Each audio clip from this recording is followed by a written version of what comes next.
এখানে যেহেতু লন্ডন সংলাপের আলোচনাটা এসেছে, এটা একটু আমি টাচ করি জায়গাটাকে। লন্ডন সংলাপের দুইটা পার্ট। একটা হচ্ছে উনাদের একাকিত্বে যে আলোচনাটা হয়েছে, সেখানে আসলে কি আলোচনা যেটা প্রায় ধরেন ঘন্টাব্যাপী, সেটা কিন্তু আমাদের কাছে এখনো প্রকাশ হয়নি।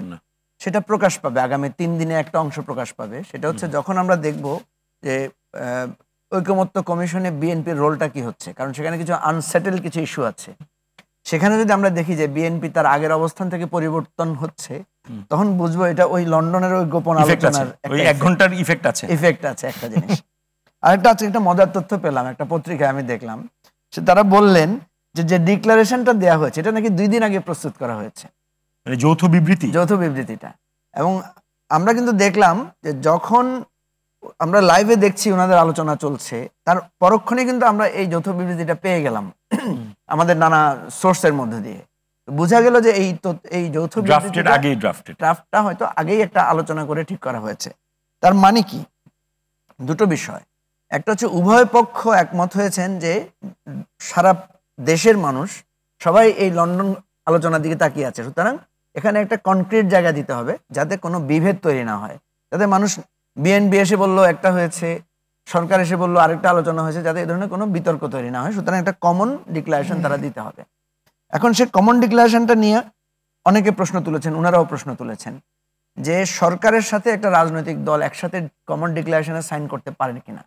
এটা অতীতে কখনো হয় নাই, এবারে হয়েছে। অতীতে অনেক কিছু হয় নাই যেটা এখন হচ্ছে। ধরেন অতীতে কি সেনাবাহিনী প্রধান রাজনৈতিক দলকে কখনো মিটিংয়ে ডেকেছেন?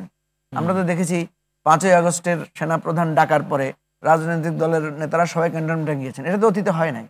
আমরা সেদিন দেখলাম জামাতের আমির গিয়ে সেনাবাহিনী প্রধানের সাথে মিটিং করেছেন, পত্রপত্রিকায় নিউজ এসেছে। এটা কি অতীতে কখনো হয়েছে কোন রাজনৈতিক দলের নেতার সাথে সেনাপ্রধানের? এই ধরনের লন্ডন বৈঠকও তো অতীতে হয় না। আমার কথা হচ্ছে লন্ডন বৈঠকটা তো এটা একটা কাকতালীয়, এটা কোনো পরিকল্পনার অংশ না। উনি লন্ডন যাওয়ার পরিকল্পনা হয়েছে, ওনার একটা সেরেমনিয়াল ইনভাইটেশন ছিল, সেখান থেকে একটা আলাপ আলোচনা। উনি যেহেতু যাচ্ছেন, তারেক সাহেব ওনার সাথে দেখা করবেন, কথা বলবেন কিনা, এক ধরনের কথা বলতে বলতে এটা একটা সেটেলমেন্টে এসেছে। এখন এই ব্যক্তিগত আলোচনা যখন দুটো, আমি আর মোশাররফ ভাই যখন আলোচনা করি, আমরা তো দুজন সমসাময়িক সময়ের মানুষ, তা আমরা সাধারণত কিছুক্ষণ পারিবারিক আলোচনার পরেই তো আমরা রাজনৈতিক আলোচনাই করি। তো সুতরাং আমরা যখন দুজন রাজনৈতিক লোক একসাথে হবো, রাজনৈতিক আলোচনা হবেই।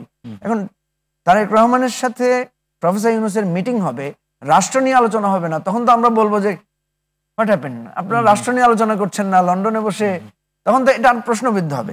সুতরাং আমি যেটা বলছি, আপনি যেটা বলেছেন যে নির্বাচনের জায়গাটায় এখন একটা, আমি কিন্তু এখন সংস্কার নিয়ে আর মানে সংকট দেখি না, কারণ আমি দেখছি যে বিএনপি সংস্কারের ব্যাপারে কিছুটা নমনীয় ভাবটা তারা দেখাচ্ছেন, এবং আমি তো আপনাকে বললাম আগামী 3 দিনে এটা আরো বোঝা যাবে। তাহলে বাকি থাকছে শুধু আগামী নির্বাচনের পরিবেশটা কি হবে। নির্বাচন পরিবেশ, আমি যে কথাটা বলতে চেয়েছিলাম, তখন সংকটটা কয়েকটা হবে।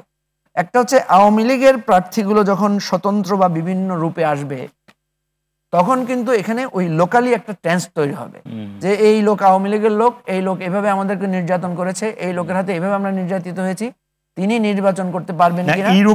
এইরকম আপনি সম্ভাবনা দেখেন যে আওয়ামী লীগের যারা নেতৃস্থানীয় বা আছেন লোকালি, তারা স্বতন্ত্রভাবে নির্বাচনে আসার হতে পারে, আমি এটা ধারণা করছি, হতে পারে কিছু আসনে। একটা 2 নাম্বার হচ্ছে আওয়ামী লীগের ভোটাররা এখানে কি করবেন। আওয়ামী লীগের আমার ধারণা, তারা যদি পরিকল্পনা করেন, তারা ভোটাররা 2 দলে ভাগ হয়ে যেতে পারেন। এখন দেখা যাবে বিএনপি অভিযোগ দিবে, যেমন যেটা নুরের ব্যাপারে দিয়েছে, বিএনপির প্রার্থী অভিযোগ দিয়েছে যে নূরের মিছিলে বেশিরভাগ লোক হচ্ছে আওয়ামী লীগের পতিত স্বৈরাচারের পছন্দের লোক। হ্যাঁ, এই প্রশ্নটা কিন্তু আসবে। আপনি দেখেছেন যে এনসিপিতে যোগ দিয়েছে আওয়ামী লীগের লোক, বিএনপির মির্জা আমাদের আমির খসরু সাহেবের একটা বক্তব্য আমরা দেখি সোশ্যাল মিডিয়াতে, যে উনি বলেছেন নির্দোষ আওয়ামী লীগেরা বিএনপিতে জয়েন করতে পারবে।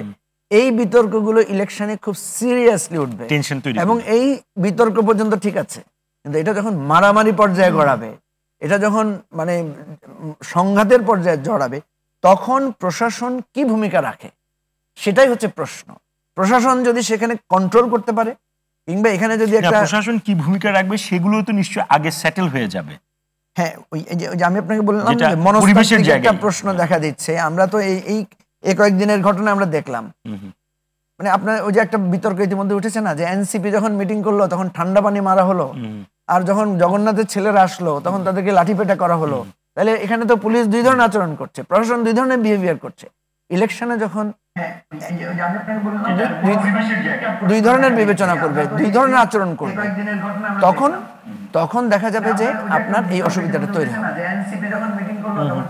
তো এই জায়গাটা আমি যেটা বলছি যে ইলেকশন ঘনিয়ে আসলে যদি প্রশাসনের এই ভূমিকাটা যদি অস্পষ্ট থাকে, তখন এটা কিন্তু নির্বাচন সুষ্ঠু হবে কিনা এই একটা প্রশ্ন তৈরি হবে। আমি কিছুটা মতিন ভাইয়ের কথার সাথে আর হাসান তারিক ভাইয়ের কথার সাথে দ্বিমত করছি এই জায়গায় যে মানুষের মধ্যে নির্বাচন হবে না এই শঙ্কার চাইতো নির্বাচন কেমন নির্বাচন হবে সেটা, কেমন নির্বাচন হবে এবং এই কেওয়াসের মধ্যে নির্বাচন বন্ধ হয়ে যায় কিনা, আদৌ নির্বাচন এই শঙ্কাটা হতে পারে।